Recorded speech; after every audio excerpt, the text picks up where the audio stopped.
Senator Bato, TRO, denied. Nag-iba ang ihip ng hangin. Tanong ng bayan, ano ba talaga susunod na mangyayari? Pag-usapan natin po dito sa Pinoy Extra.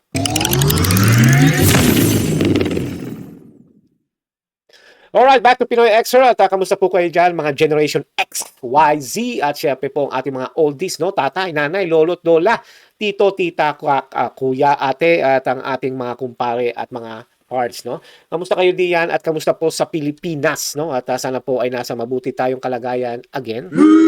Bala not sure, balatit ngayon, binabati natin at syempre po sa mga OFW. Kausapin natin ang ating mga pamilya sa Pilipinas at alam po sila ay hindi happy. I don't know, maybe not, maybe yes, you know. But anyway, pag-usapan po natin ngayon, ang topic natin ay at ito nga po si Senator Bato. Yeah. Si Senator Bato ay na-deny ang kanyang TRO, but it doesn't mean na ito po ay tapos na ang kanyang maliligayang araw, no? Actually, base sa nabasa kong TRO ng mga Supreme Court ay talagang sinasabi na kulang daw sa kanyang parang paliwanag, ika nga. Dahil nga po siguro, nung ginawa nila ito ay, teka nga, nasa na yun? Nung ginawa nila ito ay kulang daw sa parang something, no? Something like menu, something like that. And ang masakit nito ay sabi nila ay hindi naman daw talaga parang I don't know, it's hard to explain right now dahil nga ang nakalagay dito is basahin natin ha. Ang Philippine Supreme Court ay voted for 9, 5, and 1. At kahit pa sabihin mo na yung 1 na sinasabi naka-leave of absent daw or wala doon, it's gonna be 6. Still, Senator Bato is not gonna get it, no? Na to deny Senator Bato de la Rosa's request for temporary restraining order para to block the local authorities from enforcing an arrest warrant issued by International Criminal Court. Dito nagtataka ako dahil alam naman ng Supreme Court na meron tayong batas, no? At pinag-aawayan ito at ito ay dinidebate ng iba't ibang mga abogado, lalo na yung mga experts sa mga international law like sino ba to? Si Attorney Harry Roque, no? At may mga sinasabi siya dito na hindi naman sang-ayon sa ibang nagmamagaling na lawyer sa Pilipinas. No, but anyway, syempre kanino ka maniniwala, dito tayo sa may experience sa international law. But the thing here is ang basic talaga dito, no, sa ating mga katulad natin na hindi naman tayo nag-aral ng abogasya, no? Tayo naman ngayon ay nagbabasa lang ng tungkol sa law. When it comes to RA 9851 ay talagang tinitingnan natin 'yan. And sabi nga ni Attorney Harry Roque, bago ka magdesisyon o bago ka dumakdak, basahin mo 'yung buo. Kung aminin ko, hindi ko masyado nabasa lahat. But the thing is, kaya ko lang to gustong konting basahin ay para maintindihan lang ng konti. At para sa akin, kailangan naman talaga natin bilang Pilipino na magkaroon tayo ng at least legal process sa local court. Yun naman palagi ang sinasabi ng mga abogado nakakaalam dito. And even Attorney Harry Roque said that. But the thing is, parang sa napapansin ko, parang hindi ko maintindihan kung bakit ang Supreme Court ay parang hindi yata nila masyado na gets. I don't know. No, mas magaling sila sa batas at mas alam nilang na ang mga kung ano ba talaga ang meaning o description ng isang batas, di ba? Sila nag-implement the law, sila ang nagsa-summarize ng law based on their expertise. Anyway, sabi nga rito, no, the High Court ruled that De La Rosa failed to establish a clear and unmistakable right. The way I see it is parang kulang ang kanyang explanation kung bakit kailangan niya ng TRO. Although alam naman natin na siya po ay hinaharas na, no, sa Senate at saka syempre alam naman natin na siya ay hinuhuli ng DOJ, NBI at syempre CIDG kasama na rin dyan. But the thing is, ang sabi ng Supreme Court is since clear and unmistakable right required to be granted immediately emergency protection as he was already safe, no? Safe in a Senate custody. Kung saan siya umalis naman doon and the President Ferdinand Bangag Jr. ay had not issued a directive to arrest him. Which is sinabi naman ni Bangag kung na hindi naman daw niya pina-arresto. But the thing is, sino ang nag-uutos? Di ba? Kaya nga tumakbo si Senator Bato from the Senate building Dahil alam niya na baka may masaktan siguro. The way he thought about it is baka alis na lang ako dito dahil nagkakagulo na at alam niya hinaharas siya ng NBI at baka may masaktan pa. And for me, that's good. Di ba? Kung makasarili yan, hindi nagtatago pa sa Senate yan para si Trillanes. Di ba? Oh. So ang akin lang dito ay the ruling, the denial was lack of merit, meaning no immediate judicial roadblocks are stopping Philippine law enforcement from acting on the ICC warrant. The vote, because of Chief Justice Alexander Gesmundo, led the majority of 9 and 5 justices dissented. And one judge was officially, which is that's what I said. But the next step, this was the only a ruling on the interim relief, the TRO, the broader main petition questioning the jurisdiction of the ICC and the constitutionality of the warrant remains pending before the court. For official updates, blah, blah, blah, blah, blah, blah. Ang nakakatakot dito is, paano, sa Supreme Court lang, tanong ko lang ito, paano kung si Bato patay na? Di ba?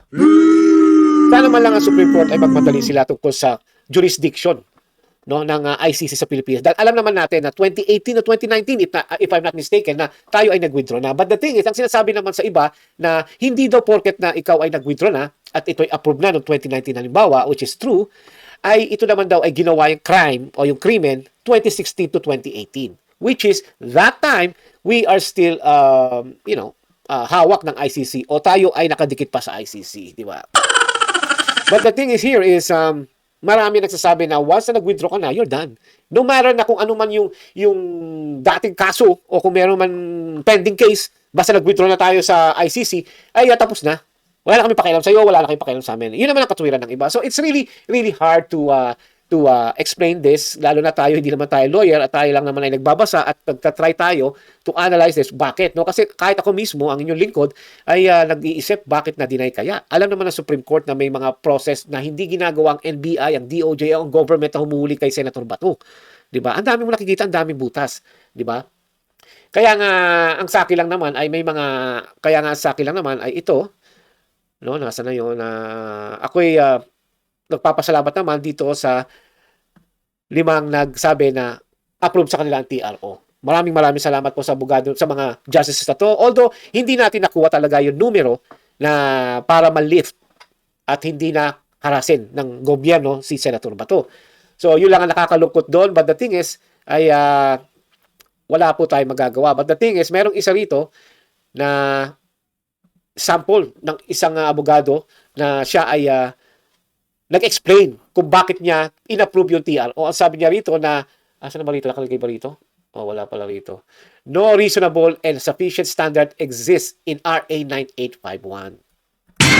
To provide the President the guardrails in his unilateral decision to surrender a Filipino to a foreign tribunal, the so-called limitation in Section 17 of RA 9851 to surrender a Filipino citizen based on the standard in the interest of justice is awfully insufficient to work as a lawful standard for surrender absent a reasonable and a sufficient standard allow abuse of presidential power that constitutional rights of a Filipino. Ano nga ba yun?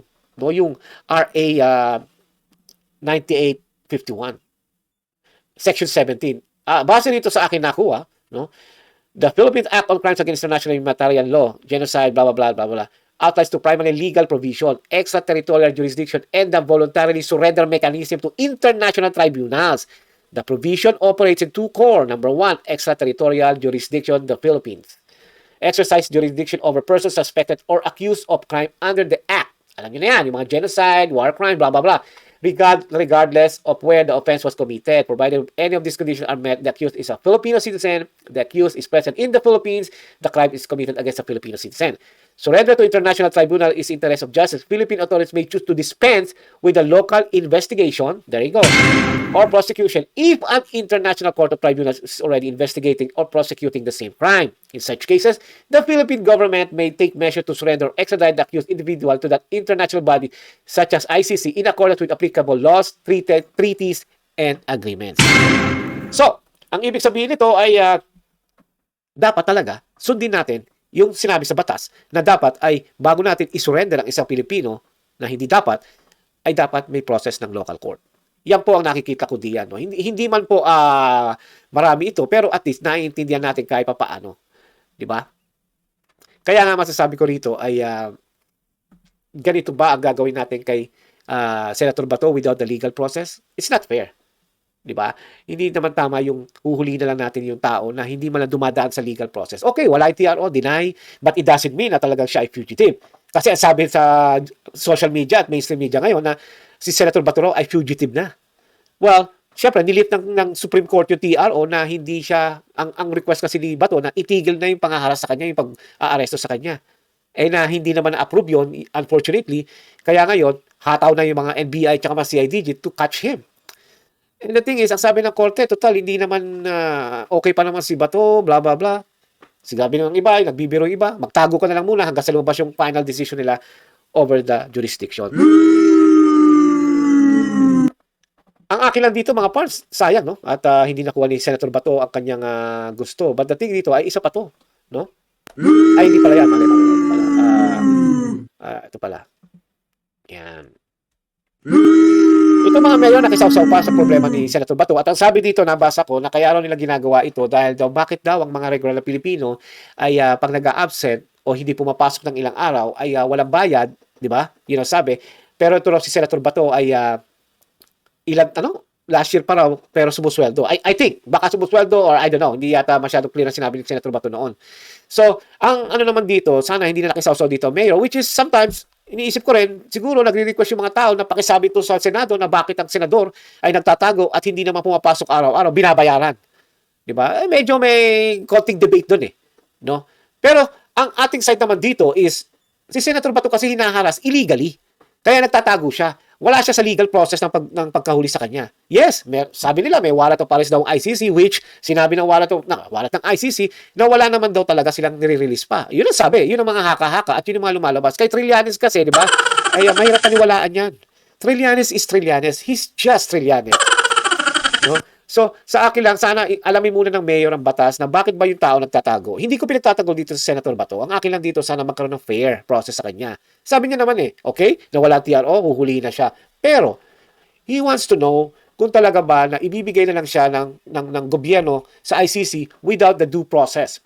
Ngayon, unfortunately, pag yun ang ginawa ng SC na, okay, go ahead, dalhin nyo na yan. Without the due process, wala na. Mali na.